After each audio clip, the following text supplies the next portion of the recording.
Week 2 in the books. Here we go for our takeaways for the week. Texas is really fucking good.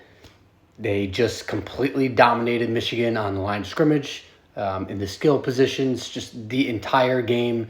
Texas had this handled from the first kickoff.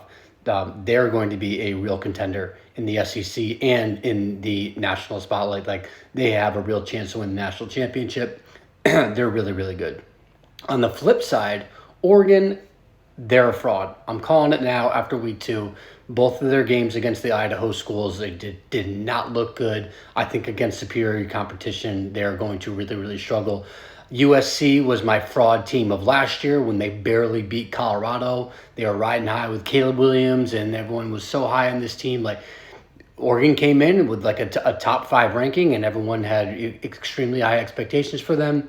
I'm calling them frauds. They just have too many problems on the offensive line of scrimmage. They haven't really been able to do much, and defensively too, they're struggling.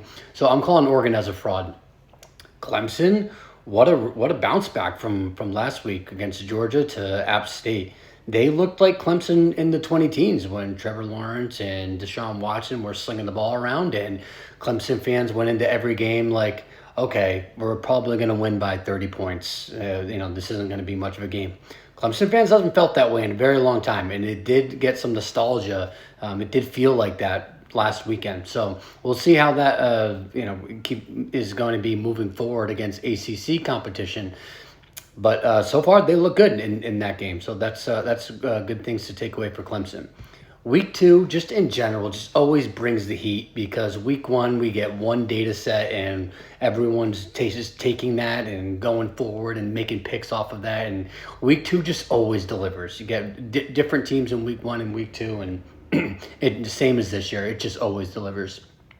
I think there is a class of the elites, and that is a 3-team class. And that is Georgia, that is Ohio State, and that is Texas.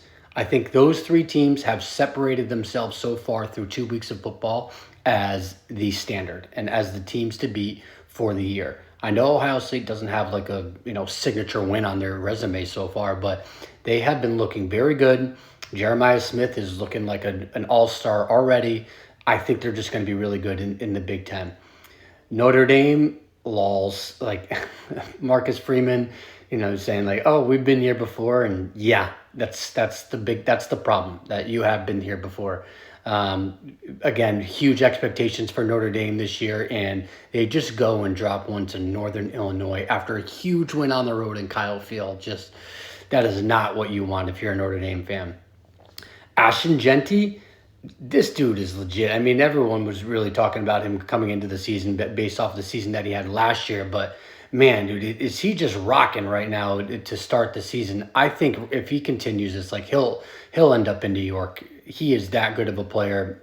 He's an absolute beast. He just torched Oregon's defense last weekend. He's an absolute beast. I think he'll be in New York for the Heisman ceremony. Missouri, this is a team I'm like, I'm not super high on. I think their expectations are a little bit inflated. That said, they haven't played any good competition, but they also haven't given up a single damn point in those 2 games. So they're just quietly lurking in the background here, not really having played anybody, but offensively they're looking pretty good, and defensively they're not letting anyone in. So you just want to keep an eye out on there. And then lastly, we just kind of touched on it briefly before, like, is anyone really a threat to Ohio State right now in the Big Ten? We've seen Oregon struggling severely. Michigan has some serious problems. Penn State almost lost to Bowling Green. Like, those are the 3 main competitors that Ohio State had to worry about, and they're all showing some real problems. USC, we'll see what they look like down the road, but they could be the only team that may be able to contend with Ohio State. It's so early to tell, but I think Ohio State right now has just such a clear path to win the Big Ten, and don't really see any challenges. Follow Big Body Ball CFB on all socials.